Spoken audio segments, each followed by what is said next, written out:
Hello, physics students. This is Mr. Brennan, and just wanted to walk through the Google Classroom here to set you up for success for the week while I'm traveling. Okay. Thanks again for being such terrific physics students and really warm and welcoming with one another and helpful with one another. I hope you will continue to do that throughout this week.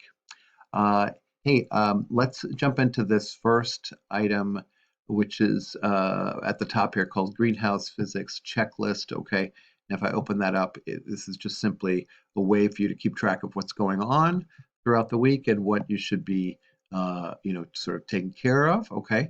You'll see them listed in order here, but as I say at the top, if you need to jump around to take a little bit of a mental break or just, change pace, please feel free to do so, okay?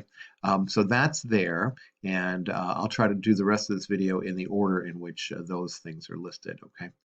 So let's go ahead and go back to the classroom, all right?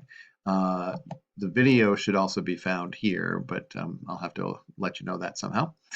Hey, so the first thing I want you to jump into would be the evaporation model, okay? And when you open that up, you'll see that there's the prompt for the model, what I'm expecting your model to look like at this point for this particular prompt, the reminder of what the distinguished option would look like, okay?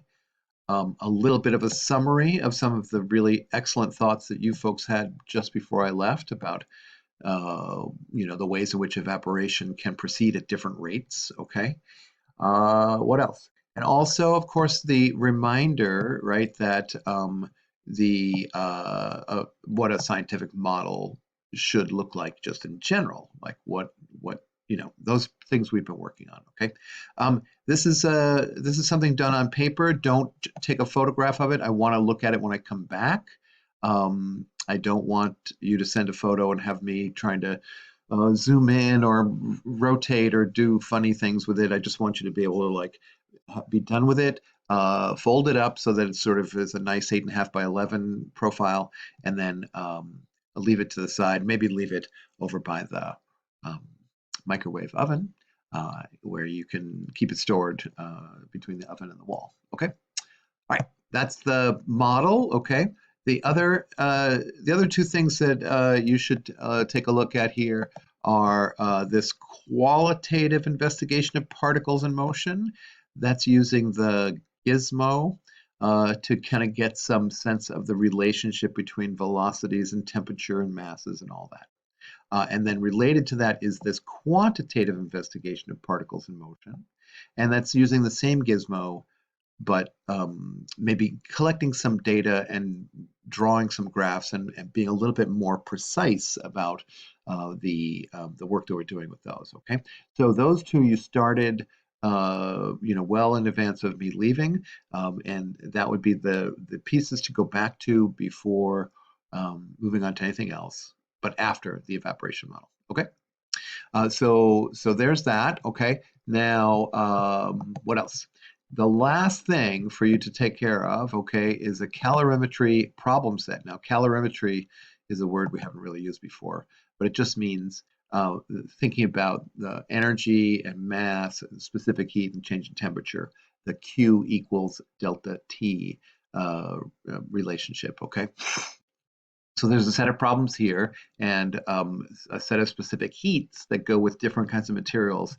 And then a few practice problems, 1, 2, 3, 4, and then 5 is a question that goes back a little bit, right? Look at this. There's a different amount of water at different temperatures.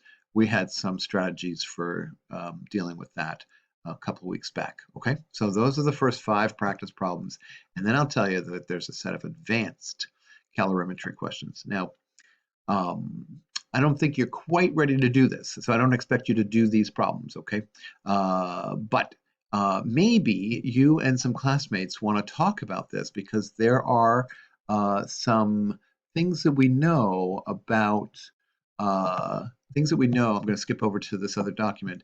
Things that we know about these situations. Okay, um, these are situations where a hot item is being put into a cold item, and they're of course going to, come to some final temperature together. So we know that one item will drop in temperature and therefore lose energy. We know one item will increase in temperature and gain energy. We also know that in any system, right, there's no net gain or loss of energy, and that would be Q for the system. So maybe from those things, you can take what we know and adapt it to those new problems. Okay, uh, so let's see if that works out. Okay, no pressure there, but a nice opportunity to do some deep thinking. Okay, let me go back to the classroom. All right, so everything is there. Notice these things that are like the evaporation model and the calorimetry problem set are set as material because I don't want you to hand in those things via paper, okay? Whereas the quantitative and qualitative pieces in Google Classroom show up as assignments. In fact, they're all assignments, right? The model and the calorimetry problem set are assignments. I just don't want you to submit them electronically, okay? So you've got copies of things there, okay? Let me show you how it's set up, okay? I'll edit it just for a second. Okay, you've got just this as material. You don't have your own copy. Okay, so for whatever that's worth, I just wanted to make sure that you didn't submit things electronically that I didn't want you to. Okay, I'm available via email. Okay, but my response time might be slow. If you forget, for example, your sign-in credentials for the gizmo, maybe a friend would loan you theirs, and you could open up their account. Okay, that would be totally fine. Okay, all right. Best of luck, everybody, and have a great week. Take care. Bye.